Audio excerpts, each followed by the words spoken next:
الحمدللہ رب العالمین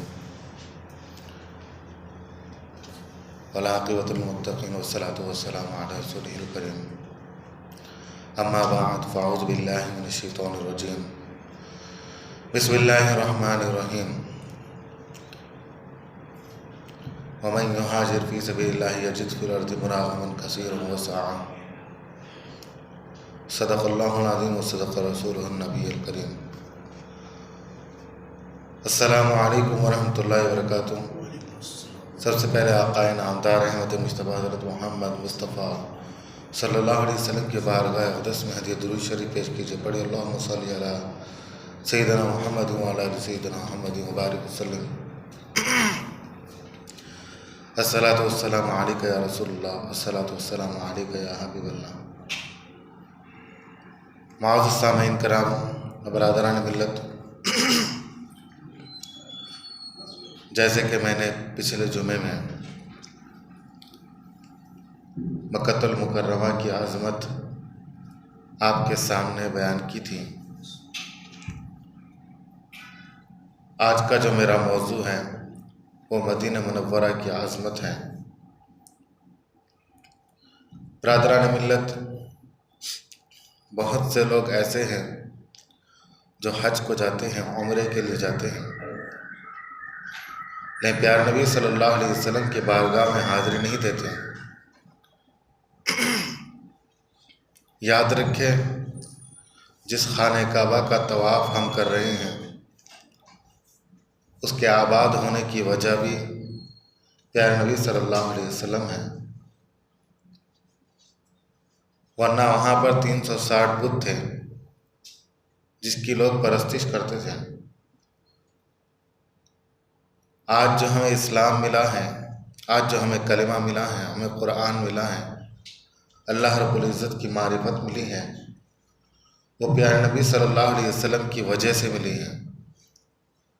تو ہمیں چاہیے کہ ہم جہاں حج کے لیے اور عمرہ کے لیے جائیں، پیارے نبی صلی اللہ علیہ وسلم کی بارگاہ میں حاضری دیں۔ اور خود پیارے نبی صلی اللہ علیہ وسلم نے اپنے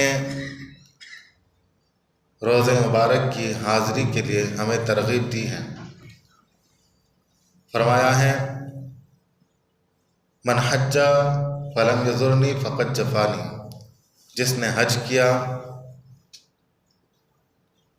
اور جس نے میرے روزہ مبارک کی زیارت نہ کی اس نے جفا کی، اس نے بے وفائی کی۔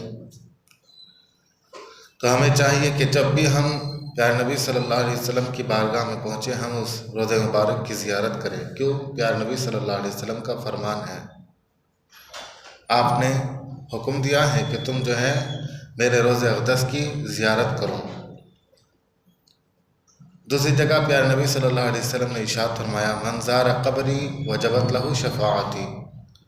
ہم اگر پیارے نبی صلی اللہ علیہ وسلم کے روزہ مبارک کی زیارت کریں گے تو ہمیں کیا ملے گا؟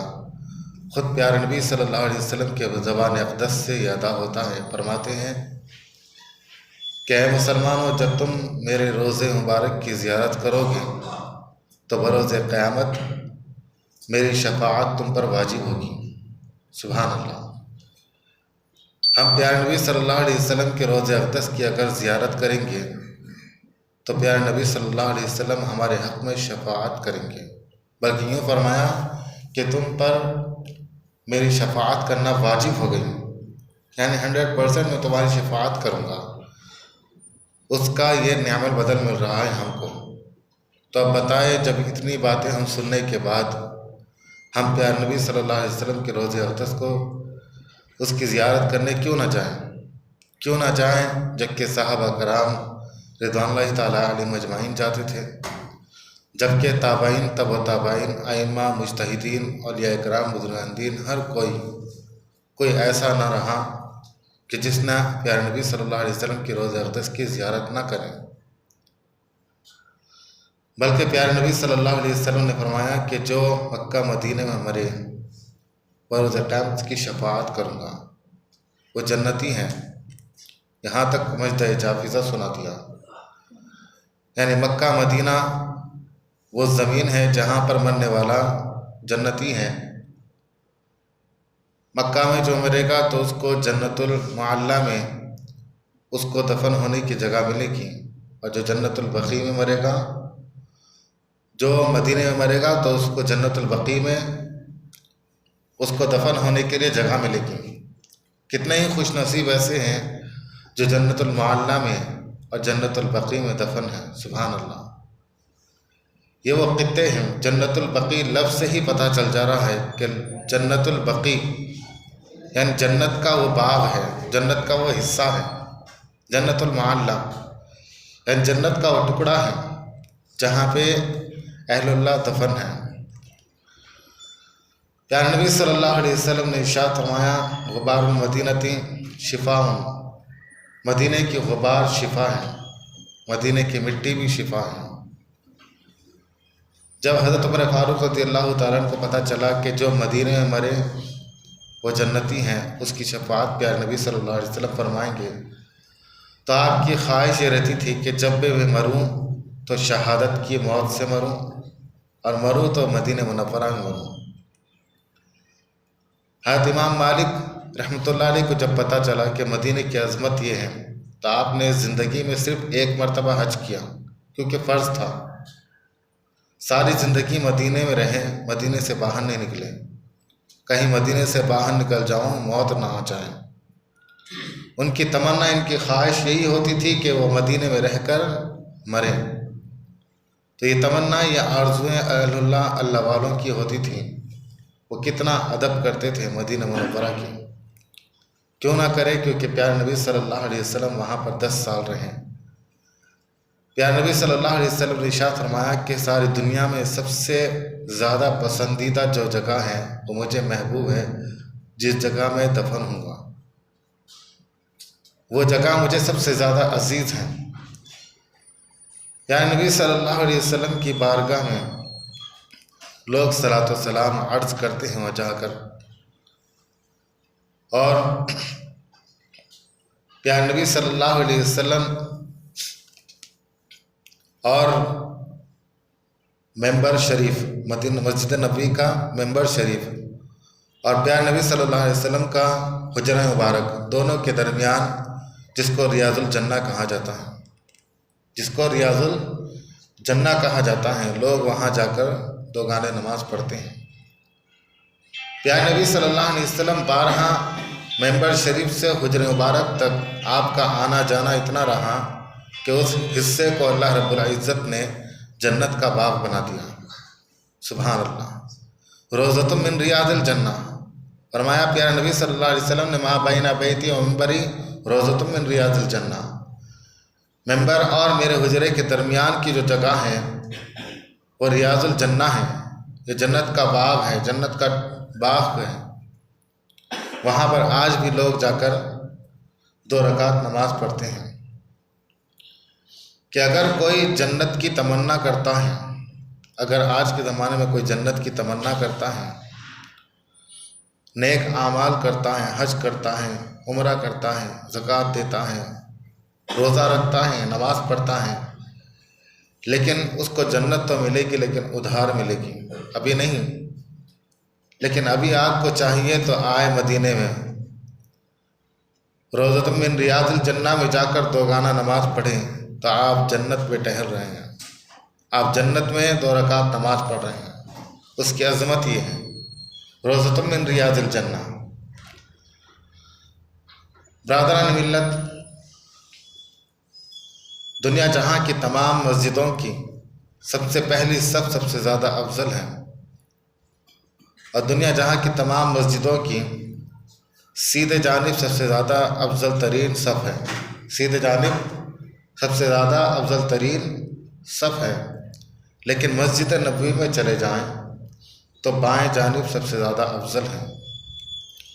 کسی عاشق نے سوچا کہ وہاں پر نماز پڑھی اور سوچا کہ دنیا جہاں کی تمام صفیں تو سیدھی جانب افضل ہیں، لیکن یہاں پر بائیں جانب کیوں افضل ہیں؟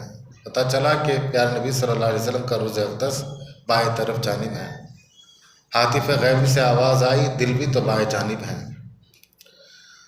تو برادران ملت، پیارے نبی صلی اللہ علیہ وسلم کے روضہ اقدس کی وہ شان ہے کہ پیارے نبی صلی اللہ علیہ وسلم جب مکہ میں تھے اور پھر مدینے کے لیے جو ہجرت کریں، مکہ کے لوگ آپ کو بہت ستائے، آپ کی جان کے دشمن تھے، اور یہاں تک انہوں نے تدبیر کی کہ پیارے نبی صلی اللہ علیہ وسلم کو قتل کر دیں، لیکن اللہ رب العزت آپ کی جان کی حفاظت کا ذمہ اپنے سپرد کر لیا ہے۔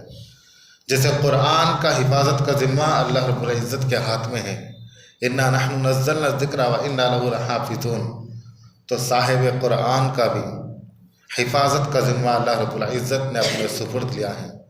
واللہ یعصمک من الناس، اے محبوب صلی اللہ علیہ وسلم، آپ کو کوئی قتل نہیں کر سکے گا، ہم نے آپ کی حفاظت کا ذمہ اپنے سپرد لیا ہے۔ بہرحال کفار و مشرکین بہت کوشش کرتے رہے کہ پیارے نبی صلی اللہ علیہ وسلم کو قتل کریں، سوچے کہ اب اسلام تو بہت پنپتا جا رہا ہے، جتنا اس کو ختم کرنے کی کوشش کر رہے ہیں، جتنا ہم مسلمانوں پر زیادتی کرنے کی کوشش کر رہے ہیں، جو ان کے اوپر زیادتی کی جا رہی ہے ویسے ویسے یہ آگے بڑھتے جا رہے ہیں، اسلام بلند ہوتا جا رہا ہے۔ اور اسلام کی فطرت ہی یہ ہے کہ آج دیکھیں نا کہ مسلمانوں پر کتنے ظلم و زیادتی ہو رہی ہے، جو مسلمانوں پر ظلم و زیادتی ہو رہی ہے تو مسلمان اتنا ہی بیدار ہوتا جا رہا ہے، اتنا ہی اسلام کو سربلندی حاصل ہوتی جا رہی ہے۔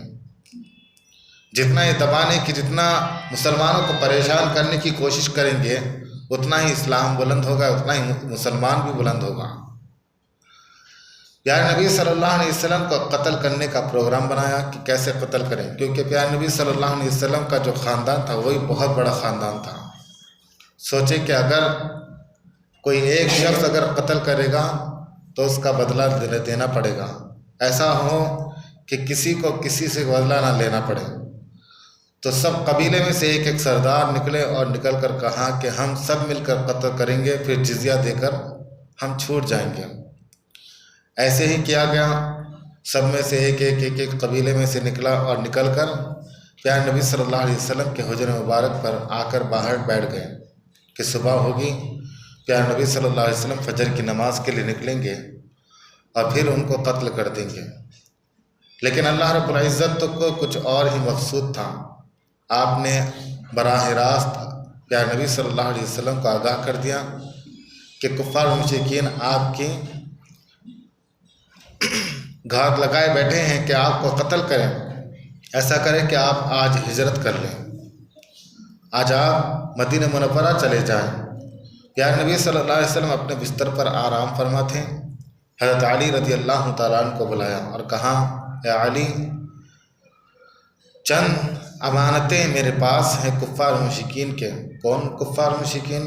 جو آپ کی جان کے پیچھے پڑے ہیں، اور حضور صلی اللہ علیہ وسلم کو فکر یہ ہے کہ میرے پاس جو امانتیں کفار و مشرکین کے ہیں وہ انہیں واپس کر دوں، لہذا حضرت علی رضی اللہ تعالیٰ عنہ کے سپرد کیا اور کہا یہ کفار و مشرکین کو دے دینا اور صبح مدینے کو آ جانا۔ یاد رہے کہ پیارے نبی صلی اللہ علیہ وسلم کے اخلاق اور کردار دیکھیے کہ جو کفار و مشرکین آپ کے جان کے پیچھے پڑے ہوئے ہیں، کہ آپ کی جان کے دشمن ہیں، اس کے باوجود بھی آپ ان کی امانتیں واپس کر رہے ہیں۔ آج ہمارا کردار کہاں جا رہا ہے، ہمارے اخلاق کہاں جا رہے ہیں؟ حضرت علی رضی اللہ تعالیٰ عنہ ہر روز رات میں شب بیداری کرتے تھے، عبادت کرتے تھے، لیکن پیارے نبی صلی اللہ علیہ وسلم نے آج کہا کہ آج تم میرے بستر پر آرام کر لینا۔ آپ رات میں نہیں سوتے تھے، لیکن پیارے نبی صلی اللہ علیہ وسلم کا حکم تھا، وہ بستر پر سونے کا حکم دیا۔ کون سا بستر؟ جہاں جس حجرے کے باہر کفار و مشرکین آپ کے جان کے پیچھے پڑے ہیں، آپ کو قتل کرنے کے لیے تیار ہے، اس بستر پہ حضرت علی کو سونے کا حکم دیا۔ ویسے بستر پر نیند آتی، ویسے بستر پر کیسے نیند آ سکتی ہے؟ لیکن حضرت علی رضی اللہ تعالیٰ عنہ کو حضور نے مجدہ جافزہ سنا دیا کہ تم مدینے کو آنا۔ پتہ چلا کہ میں مروں گا نہیں، کیونکہ حضور نے مدینہ بلایا ہے، حضور نے مدینہ بلایا ہے، میرے جان کی ضمانت دیتی ہیں۔ آپ وہیں آرام کرنے لگے اور فرمایا کہ جیسی نیند مجھے آج آئی اس سے پہلے کبھی ویسی نیند نہیں آئی، کیونکہ بستر نبوت پیارے نبی صلی اللہ علیہ وسلم کا بستر تھا، کوئی معمولی بستر نہیں تھا جس پر حضرت علی رضی اللہ تعالیٰ عنہ آرام فرما رہے تھے۔ پیارے نبی صلی اللہ علیہ وسلم وہاں سے مکہ سے مدینہ کو پہنچے، تو جب وہاں پر پہنچے تو صحابہ کرام رضوان اللہ تعالیٰ علیہم اجمعین بھی آپ کے ساتھ تھے، کچھ پہلے چلے گئے، کچھ بعد میں آئے، تو چنانچہ اپنا گھر بار چھوڑ کر آئے، اپنی تجارت چھوڑ کر آئے، ہر اس چیز کو، رشتے ناطے تمام کے تمام چیزوں کو چھوڑ کر آئے، افسردہ تھے اور کچھ بیماری بھی ہو گئی تھی، پھیل گئی تھی، تو چنانچہ پیارے نبی صلی اللہ علیہ وسلم نے اپنا دست اقدس اٹھایا ہاتھ اور کہا، اے اللہ رب العزت، اللہم حبب الینا المدینۃ، لوگوں کی محبت دلوں میں پیدا فرما مدینے کی۔ آپ نے دعا فرمائی، کحبنا مکہ تھا، فرمایا کہ مکہ کے جیسی محبت عطا فرما، پھر فرمایا او اشدہ، بلکہ مکہ سے بھی زیادہ محبت مدینے کی عطا فرما۔ سبحان اللہ۔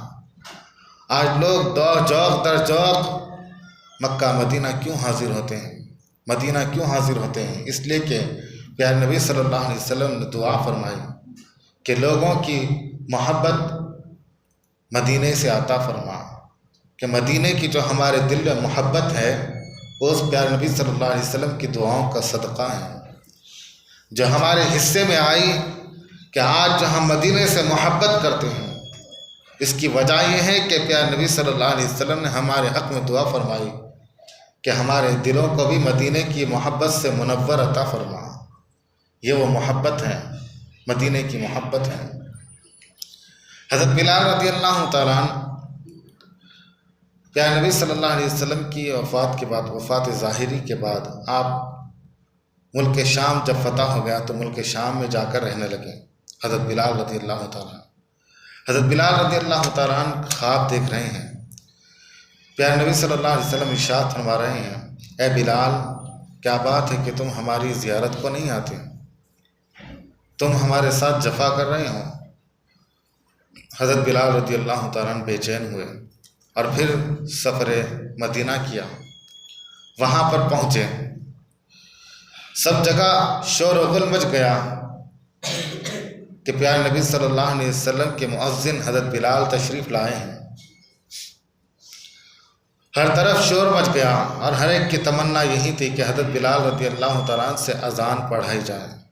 حضرت بلال رضی اللہ تعالیٰ عنہ نے فرمایا کہ میں اب اذان نہیں پڑھ سکتا، کیونکہ مجھ میں وہ طاقت، وہ کیفیت کو برداشت کرنے کی وہ طاقت نہیں رہی، کیونکہ جب میں اذان پڑھتا تھا تو پیارے نبی صلی اللہ علیہ وسلم کا مکھڑا سامنے ہوا کرتا تھا، اب مجھ سے برداشت نہیں ہوگا۔ سبھی نے کہا کہ نہیں، اذان پڑھیں۔ پھر اس کے بعد حسنین کریمین آئے اور کہا، اے بلال، اذان کیوں نہیں پڑھتے، اذان پڑھو۔ ان کے کہنے سے آپ نے اذان پڑھی۔ جو ہی اشہد ان محمد رسول اللہ پر پہنچے تو آپ اتر گئے اور کہا کہ میں نماز نہیں، اذان نہیں پڑھ سکتا، کیونکہ میرے سامنے پیارے نبی صلی اللہ علیہ وسلم کا مکھڑا ہوا کرتا تھا، میں ان کو دیکھ دیکھ کر اذانیں بلند کیا کرتا تھا۔ تو یہ محبت مدینے سے صحابہ کرام رضوان اللہ تعالیٰ علیہم اجمعین کی ہوا کرتی تھی۔ اللہ رب العزت سے دعا ہے کہ ہمیں بھی مدینے کی محبت ہمارے دلوں میں عطا فرمائے، کہ ہمیں بھی مکہ مدینے کی حاضری نصیب عطا فرمائے اور وہیں پر مرنے کی توفیق عطا فرمائے، جنت البقیع میں دفن ہونا نصیب عطا فرمائے، جنت المعلیٰ میں ہمیں دفن ہونا نصیب عطا فرمائے۔ وآخر دعوانا الحمد للہ رب العالمین۔